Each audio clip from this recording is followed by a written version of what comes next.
여러분, 성경은 일반적인 위인전과는 참 많이 다릅니다. 어릴 적에 읽었던 위인전의 내용들을 가만 살펴보면 그 위인의 성품이나 혹은 지혜, 훌륭한 것들에 관한 것들이 잘 정리되고 기록되어 있죠. 실패보다는 성공에 관한 이야기로 끝맺는 경우가 대부분입니다. 그리고 그런 위인전을 읽는 이들 역시 나도 이러이러한 삶을 살아야겠다 라고 하며 삶의 지혜와 교훈을 얻기 마련입니다. 우리는 종종 이 성경의 인물들을 마주할 때에 이런 위인전의 주인공처럼 대할 때가 많아요. 노아의 위대한 점은 무엇일까? 아브라함이나 요셉의 장점 혹은 모세에게 본받을 것은 무엇인가? 다윗, 솔로몬, 히스기야, 다니엘, 예레미야, 사도들 혹은 바울 등등 성경의 많은 인물들을 바라보면서 이 사람에게서는 무엇을 본받을까? 이게 결코 잘못됐다는 점은 아닙니다만 그러나 더 중요한 포인트가 있다는 것을 말씀드리려고 하는 거예요. 성경을 위인전처럼 읽을 경우에 우리가 실망하게 되는 일들이 종종 발생하기 때문입니다. 세상의 위인전처럼 단점들, 부정적인 것들 다 빼놓고 긍정적인 이야기들만 하고 있지 않기 때문이에요. 우리의 기대에 못 미치는, 또 어떤 경우에는 여러분보다도 형편없는 모습이나 그러한 태도 등을 성경의 위인들에서 발견하게 되기 때문입니다. 그래서 늘 말씀드리지만 성경의 주인공은 각각의 인물이 아닌 그들 가운데 역사하시는 하나님이시라는 사실을 꼭 기억하시길 바랍니다. 그래야 실망하지 않을 수 있습니다. 지금까지 우리가 살펴본 다윗의 인생은 그야말로 승승가도를 달리고 있었어요. 마치 사울에게 쫓기던 그 삶이 보상받는 것처럼 왕으로서 모든 것을 얻게 됩니다. 국내적으로는 안정을 얻었죠. 국외로는 번영과 확장을 누리게 됩니다. 그런데 오늘 이 사건을 시작으로 이 다윗의 인생은 곤두박질 치기 시작합니다. 바로 밧세바 사건입니다. 우리가 이미 잘 알고 있는 그런 내용이지만 간략하게 살펴보면서 두어 가지 교훈을 얻고자 합니다. 말씀을 경청하시는 여러분에게 하나님의 은혜가 충만하시기를 주님의 이름으로 축복합니다. 오늘 이야기는 지난주에 살펴본 다윗의 조문사절단, 그 일로 시작된 암몬과의 갈등과 전쟁을 배경으로 하고 있습니다.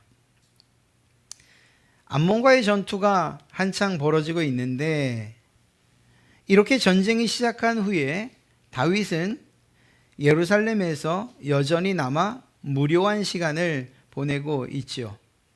생명을 걸고 싸우는 요압이나 군사들과는 다르게 그는 너무나도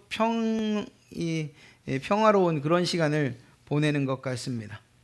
그러던 가운데 하루는 낮잠을 자고 나서 해가 저물어가는 그러한 저녁 무렵 왕궁 옥상을 거닐던 다윗이 한 아름다운 여인이 목욕을 하는 장면을 보게 됩니다. 바로 우리아의 아내 밧세바였습니다.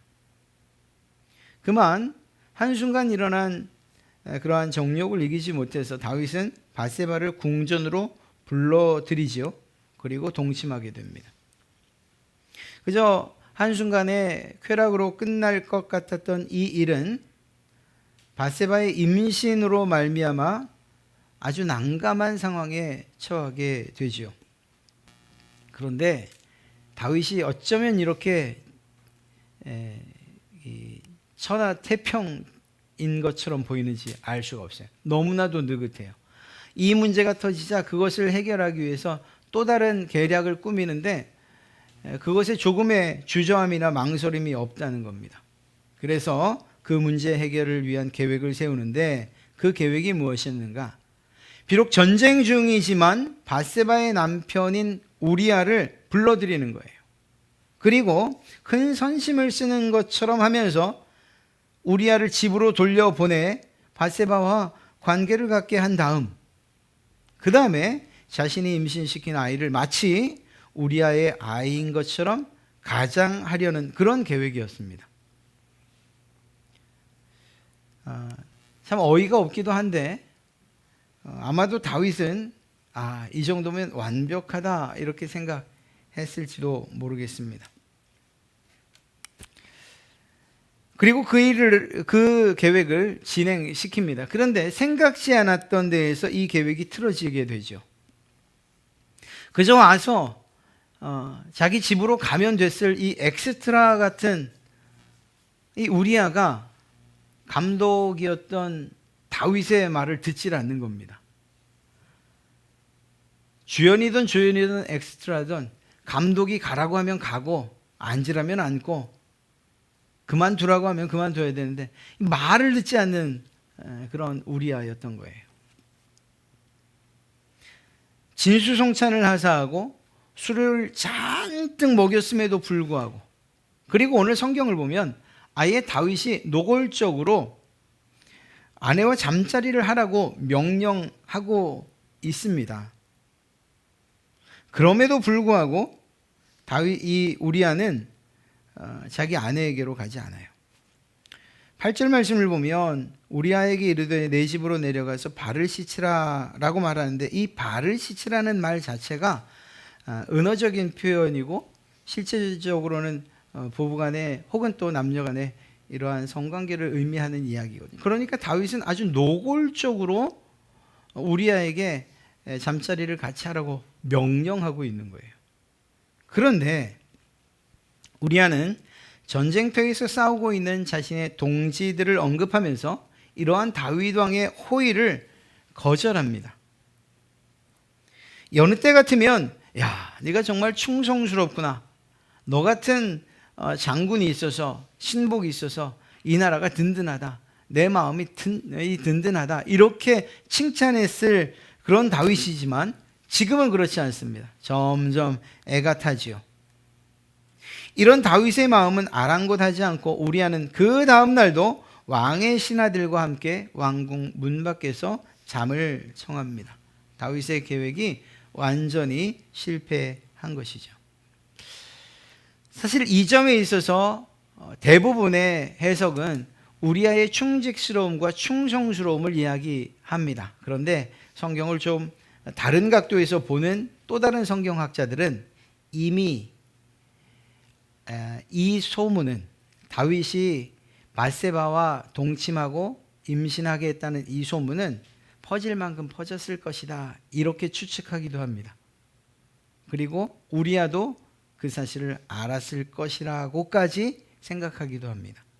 그렇게 보면 우리아가 잠자리를 거절한 것, 이것은 좀 더 잘 이해가 될 수 있겠죠. 다윗 왕과 그리고 그 밧세바를 불결하게 여겼던 것은 아닐까 하는 이런 생각도 해봅니다. 어찌되었거나 이것은 성경에 나와 있지 않은 가정이니까 굳이 마음에 새길 일은 아니지만 또 한편으로 그렇게 생각해 볼 법하기도 한 일이죠. 어찌되었거나 1차 계획에 실패한 다윗은 두 번째 계획을 조금도 주저함 없이 세웁니다. 그것은 무엇이었습니까? 전쟁터에서 힘써 싸우고 있는 요압 장군에게 한 통의 편지를 써서 보낸 것입니다. 그것도 우리아의 손에 들려서 말입니다. 그 편지는 아주 간단한 명령을 담고 있어요.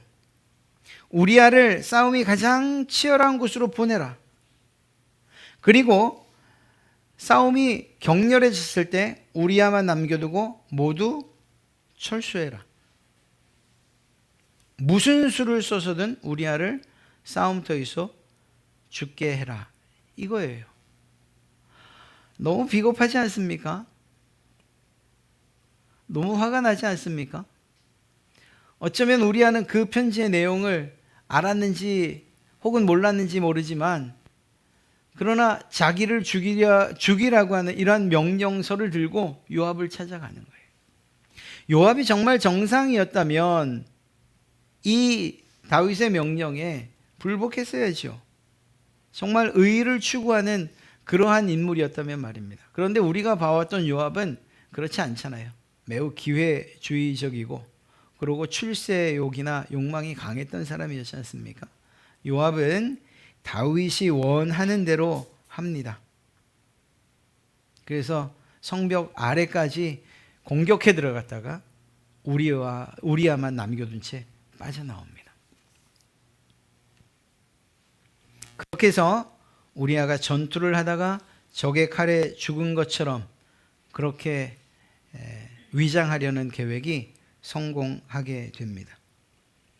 여러분, 우리야는 헷사람이었어요. 이방 사람이었습니다. 그럼에도 불구하고 그의 이름의 뜻은, 의미는 여호와는 나의 빛이다라는 그런 의미예요. 얼마나 하나님께 충성했던 사람인지, 또 그 하나님께 충성하는 것을 바탕으로 다윗에게도 헌신했는지 잘 알 수 있죠. 실제로 다윗의 그 신복들을 기록하는 그 목록을 보면 우리야 역시 포함되어 있는 아주 충성스러운 군인이었어요. 우리야는 다윗을 위해서 죽을 각오가 되어 있었던 이방인인데, 다윗은 그런 충성스러운 신하를 자신의 죄를 은폐하기 위해서 그 목숨을 빼앗습니다. 아주 비열하지요. 요압은 그 명령대로 행했을 따름이고 우리야의 전사 소식을 다윗에게 전합니다. 그런데 이때의 다윗의 반응이 정말 더 우리를 분노하게 해요. 보고를 받는 다윗에게 있어서 전쟁의 상황은 중요한 게 아니었어요. 그가 기다리고 있던 소식은 뭐죠? 우리야가 죽었습니다 라고 하는 이 말, 그거 하나뿐이었어요. 그래서 이 작전으로 인해서 우리야뿐 아니라 몇 명이 죽고 사상자가 생겼다는 이런 소식들, 그것에는 조금도 신경 쓰지 않고 오히려 요압을 격려하고, 더 나아가서 병사들의 죽음은 전쟁 가운데 있을 수 있는 불가피한 일이었다, 이렇게 표현을 합니다. 25절이 바로 그 이야기예요. 25절을 보면 다윗이 전령에게 이르되 너는 요압에게 이같이 말하기를 이 일로 걱정하지 말라. 칼은 이 사람이나 저 사람이나 삼키느니라. 그 성을 향하여 더욱 힘써 싸워 함락시키라. 이렇게 말하여서 너는 그를 담대하게 하라. 이게 말이 되는 이야기입니까? 전쟁하다 보면 이 칼에 이 사람도 죽고 저 칼에 또 저 사람도 죽고 하는 것 아니겠는가? 전쟁에서 어쩔 수 없는 피치 못하게 발생하는 사상이니 이런 것들에는 신경 쓰지 말아라. 다만 이제 더 힘있게 싸워서 그 성을 함락시켜라.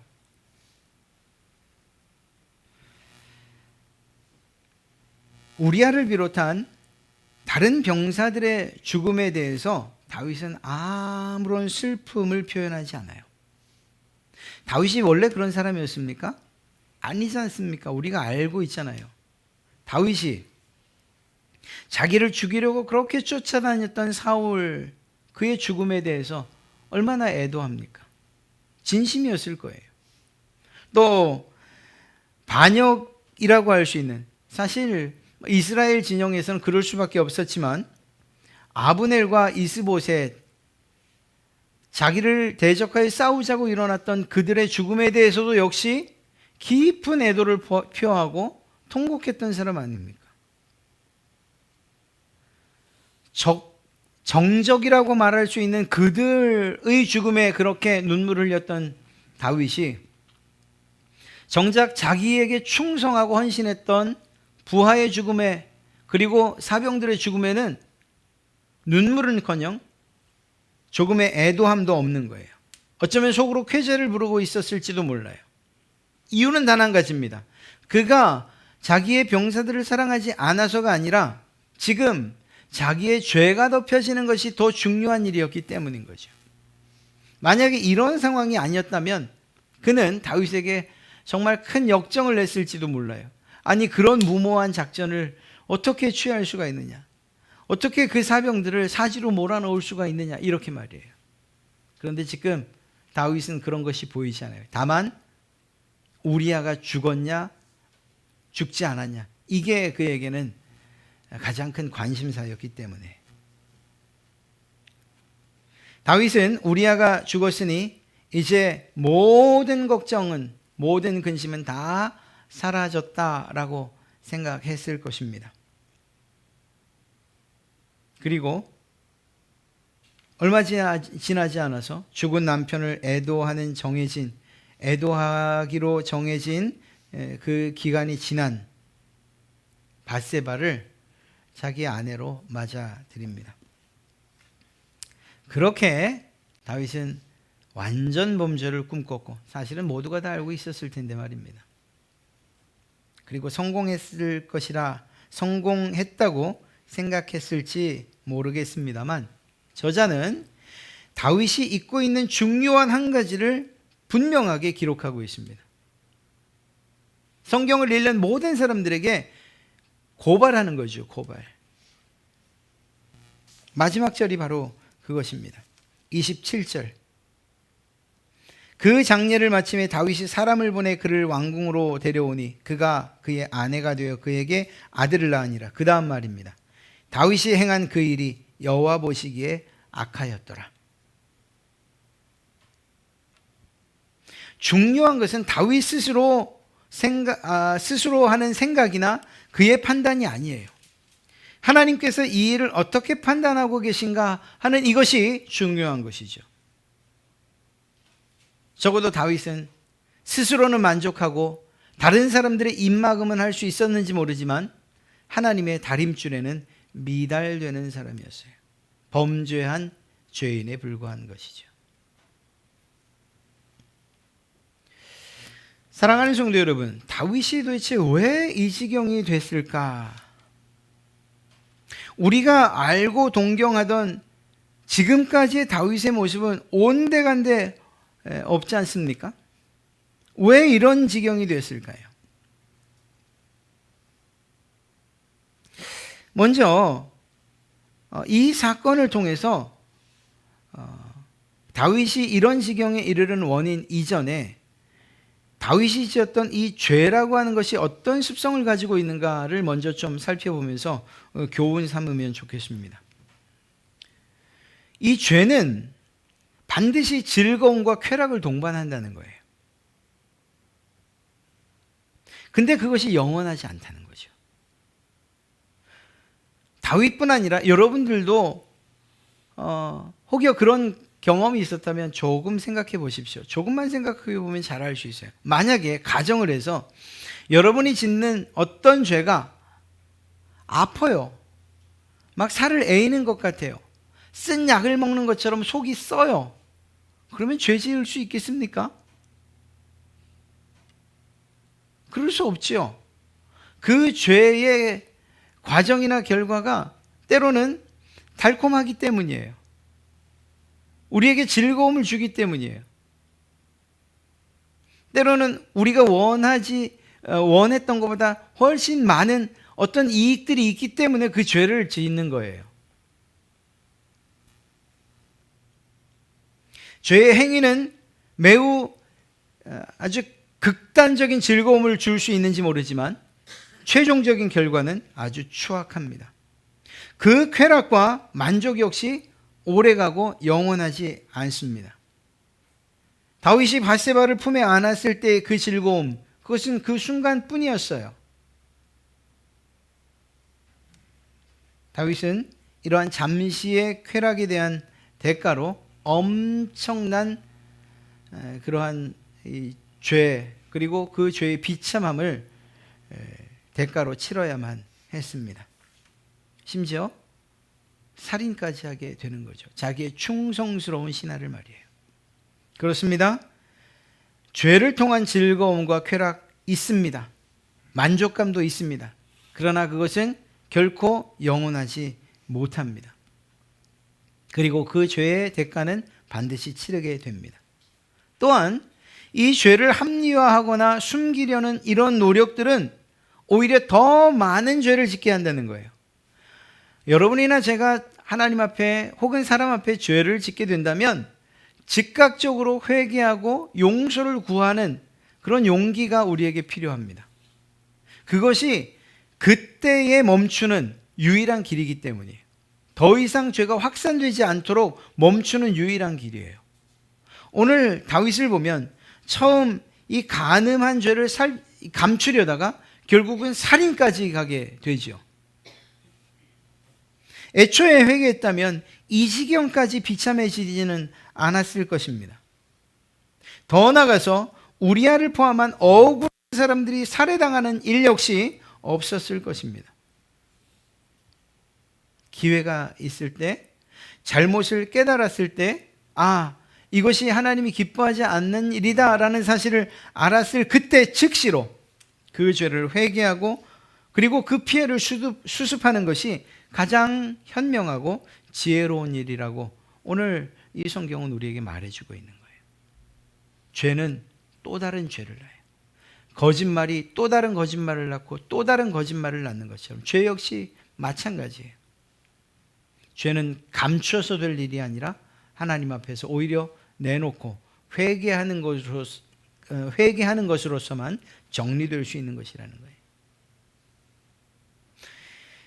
이 죄는 무엇보다 순간적이긴 하지만 하나님을 잊게 만든다는 것입니다. 죄는 우리로 하여금 입으로는 하나님을 믿고 사랑합니다 라고 고백하게 하지만 그러나 삶에서는 마치 하나님을 믿지 않는 자처럼 결정하고 행동하게 한다는 거예요. 신실함으로 하나님을 경외했던 그 다윗이 이제는 하나님을 두려워하기는커녕 그분의 존재조차도 인정하지 않는 것처럼 그런 몹쓸 사람으로 변해버리고 말았어요. 성경을 읽는 저와 여러분이 막 가슴을 치면서 분노하게끔 그런 사람으로 변해버리고 만 거예요. 죄는 순간적으로 하나님을 잊게 만드는 그러한 것입니다. 죄에 대해서 민감해야 하고 그리고 그것이 주는 쾌락에 대해서 거절할 수 있어야 하고 또 이러한 죄를 감추거나 혹은 합리화하려는 이러한 시도들은 오히려 하지 않는 것, 그것이 죄를 해결하는, 그 죄의 문제를 해결하는 유일한 길이라는 것을 꼭 기억하시기 바랍니다. 다윗이 이런 방식 또 이러한 내용들을 알아서 즉각적으로 자기의 죄를 인정하고 그리고 하나님 앞에 그리고 사람 앞에 용서를 구했다면 이 지경까지는 오지 않았을 것이라니까요. 죄를 너무 쉽고 가볍게 대하지 마십시오. 죄에 대해서 좀 더 민감하게 반응하시고 그리고 이겨내시는 그러한 여러분 되시기를 축복합니다. 또 한 가지 다윗의 몰락의 이유는 어쩌면 이것은 제가 오늘 말씀드리려는 아주 중요한 한 가지입니다. 그것이 무엇인가? 바로 그가 있어야 할 자리에 있지 않았다는 거예요. 이미 성경을 읽으면서도 여러분 역시 이상한 것 혹은 불안한 것을 느끼셨을 거예요. 바로 1절이죠. 세번역 성경으로 다시 읽어드리겠습니다. 그 다음 해 봄에 왕들이 출전하는 때가 되자 다윗은 요압에게 자기의 부하들과 온 이스라엘의 군인들을 맡겨서 출전시켰다. 그들은 암몬 사람을 무찌르고 랍바를 포위하였다. 그러나 다윗은 예루살렘에 머물러 있었다.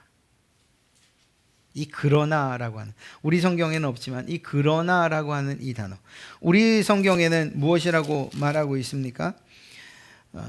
다윗은 예루살렘에 그대로라고 하는 이 한 단어가 뭔가 불길하게 합니다. 성경을 읽다 보면 마치 이스라엘의 모든 남자는 다 전쟁터로 나갔고 유일하게 다윗만 후방에 남은 것처럼 그런 인상을 우리에게 주지요. 이건 저자가 의도적으로 이렇게 기록한 거예요. 이유가 무엇일까요? 다윗이 있어야 할 자리가 여기가 아니라는 사실이에요. 팔레스타인 지역에서의 전쟁은 대부분 봄에 이루어진다고 합니다. 특히 춘분을 전후로 해서 많은 전쟁이 벌어지는데 거기에는 합당한 이유가 있죠. 왜냐하면 팔레스타인 지역에서의 겨울은 우기입니다. 비가 많이 내리는 그러한 시기죠. 그런데 봄이 되면서 그 비가 멈추는 거예요. 전쟁할 만한 조건이 되는 거예요. 이로 인해서 도로 사정이 또 좋아지죠. 그러니까 군수물자를 나르거나 군량미를 운반하는 데에 아주 용이한 그런 환경이 됩니다. 또 남자들은 밀이나 보리를 추수할 때가 아니기 때문에 농사가 아닌 전쟁에 투입될 수 있는 그런 시기입니다. 그러다 보니까 이때가 전쟁에 적합한 시기였고 그래서 저자는 왕들이 출전하는 때라고 이렇게 기록하고 있는 거예요. 왕들이 출전하는 때, 이 말 한마디에 다윗도 역시 전장에 있어야 하는 그런 사람이라는 것을 저자가 이야기하고 있는 것이죠. 이런 때에 다윗은 홀로 예루살렘에 남아 있었던 거예요. 이것은 왕으로서 직무유기라고 할 수 있는 것입니다. 이스라엘이 왕을 원했던 이유가 무엇이었습니까? 사무엘상 8장 20절을 보면 왕이 우리를 이끌고 나가서 전쟁에서 싸우게 하기 위함이라고 그렇게 기록하고 있지 않습니까? 그것 때문에 백성들이 왕을 요구한 것 아닙니까? 우리를 이끌고 앞장서서 나가 싸워주십시오. 그런 왕이 우리에게 필요합니다. 이렇게 요구했다니까요.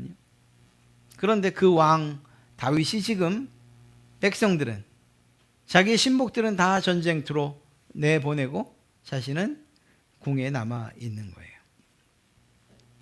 게다가 지금까지 우리가 아는 다윗은 모든 군대에 직접 앞장서서 진두지휘하던 그런 왕이었습니다. 그래서 오늘 이 문구가 예사롭지 않은 거예요. 결론적으로 자신이 있어야 할 그 자리에 있었다면 다윗이 이렇게까지 망가지는 일은 없었을 것이라는 거죠. 이 일은 우리 역시 마찬가지입니다. 하나님께서 세워주신 여러분의 자리가 있습니다. 가정에서는 부모, 아버지로서, 어머니로서의 자리, 자녀로서의 자리가 있어요. 교회 안에서도 하나님이 세워주신 자리가 있는데 예배의 자리도 있고 기도의 자리도 있고 헌신의 자리도 있어요. 또한 직분으로 구분되는 자리도 있죠. 목사로서, 장로로서, 권사, 집사로서 혹은 구역장으로서, 교사로서 등등. 사회와 직장에서도 마찬가지입니다. 그런데 여기서 제가 자리라고 말한다고 해서 그저 위치적인 위치에 관한 것을 이야기하는 것만은 아니에요. 이 자리는 다른 말로 표현하면 의무와 책임이에요. 다윗은 왕으로서의 의무를 다했어야 했고 책임을 다했어야 하는 거예요. 그것이 무엇이에요? 자신의 백성들과 함께 나가 싸우는 것이었어요. 그런데 그것을 거절하고 그 의무와 책임을 등한시한 채 예루살렘에 머물러 있었던 거죠. 우리도 마찬가지예요. 부모로서, 자녀로서, 직분자로서, 예배자로서의 의무와 책임을 다해야 하는 것입니다. 그것이 우리의 자리를 지키는 방법이에요.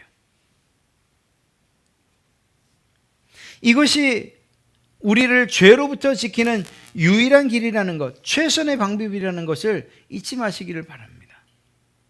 여러분에게 하나님이 정해주신 자리, 여러분에게 부여해 주신 의무와 책임 무엇입니까?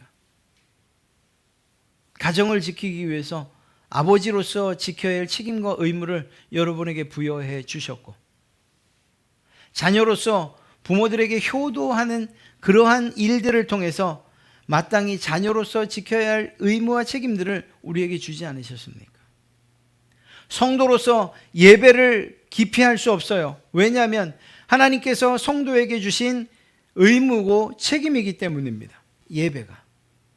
기도도 마찬가지이고 여러 가지 헌신도 마찬가지예요. 직분을 이야기했는데 직분이 높아지면 높아질수록 그 책임과 의무도 커지는 것이죠. 리더에 있으면, 그리고 또 지도자의 자리에 있으면 그만큼 무거운 책임과 의무감을 가지고 살아야 하는 거예요. 그 자리가 지켜져야 하고 그리고 흔들림 없어야 된다는 사실을 이야기하고 있는 것입니다. 무엇보다 중요한 한 가지를 말씀드리고 마치려 합니다. 다윗은 그저 왕의 자리를 비운 것만이 아니라 그는 하나님의 자리에 앉으려 했어요. 가만 생각해 보십시오. 지금까지의 다윗은 하나님의 명령에 순종하며 살았어요. 그 명령을 어떻게 받았습니까? 기도하면서, 하나님께 물으면서, 하나님의 뜻을 구하면서 하나님의 명령을 받았고 하나님의 명령대로 따라 나가 싸우기도 하고 행했던 다윗이었습니다. 그분이 원하는 곳에 보냄을 받았던 사람이에요. 하나님께서 보내시는 그곳에 주저하지 않고 토달지 않고 가서 그 자리를 지켰던 사람, 그가 바로 다윗이에요. 다시 말하면 지금까지 다윗의 삶의 주인은 바로 하나님이셨습니다. 그런데 오늘 11장에서는 하나님이 다윗의 주인 되심을 조금도 볼 수가 없어요. 모든 일이 다윗의 명령에 의해서 이루어지고 있기 때문입니다. 이 11장을 다시 한번 읽어보십시오. 다윗이 요압과 신복과 이스라엘 군대를 어디로? 전쟁터로 보냅니다. 누가요? 다윗이 보내요. 다윗이. 의도적으로 그렇게 기록되어 있다고 해도 틀리지 않습니다. 1절을 보세요. 다윗이 요압과 그에게 있는 그의 부하들과 온 이스라엘 군대를 보내니. 누가? 다윗이 보내니.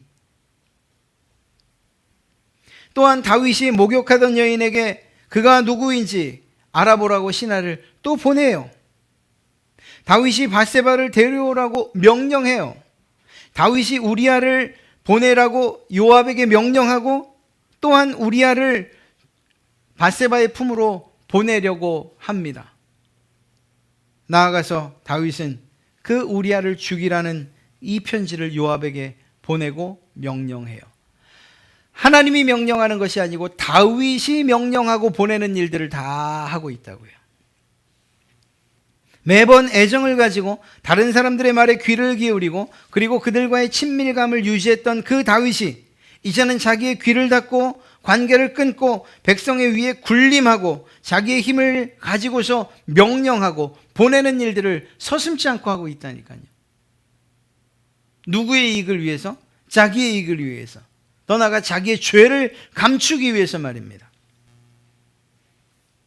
왕의 지위를 그렇게 사용하고 있는 거예요. 사람과 사이에서의 문제만은 아니었어요. 더 큰 문제는 하나님과의 관계가, 다윗과 하나님과의 관계가 완전히 끊어졌다는 거예요.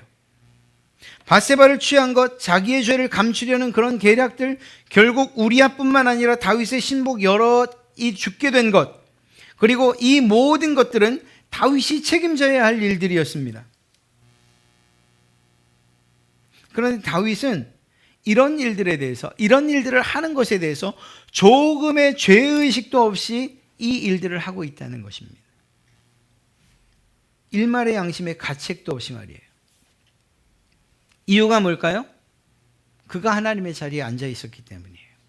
하나님의 명령을 받아서 살았던 그가 이제는 자기가 결정하고 자기의 생각에 좋은 대로 명령하고 있기 때문이에요. 자기의 입장과 자기의 처지만을 가지고서 모든 일들을 판단하고 있기 때문이에요. 하나님이 앉아 계셔야 할 그 자리에 다윗이 앉아 있은 결과로 나타난 것이 이것입니다. 다윗의 자리는 하나님 그분이 앉아 계신 보좌에 무릎 꿇는 것이에요. 그리고 그분의 명령에 따라서 살아가는 것이고 그분의 명령을 하달받아서 그리고 그대로 그 명령 그대로 살아가는 것, 그것이 다윗이 있어야 할 자리였어요.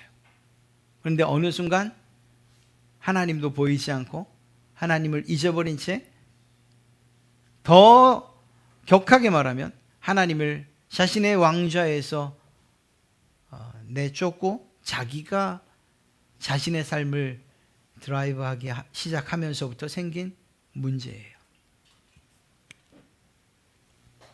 사랑하는 성도 여러분, 말씀을 마치겠습니다.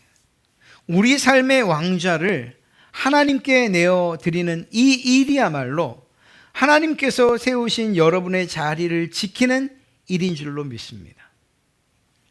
여러분의 죄와 그 유혹으로부터 이겨낼 수 있는 유일한 길이 무엇이냐? 하나님 그분을 왕으로, 그분을 주인으로 섬겨 사는 그 일입니다.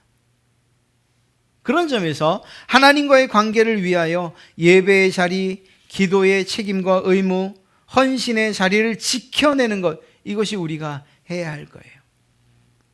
우리가 그 자리를 지키는 데에 얼마나 많은 노력들이 필요합니까?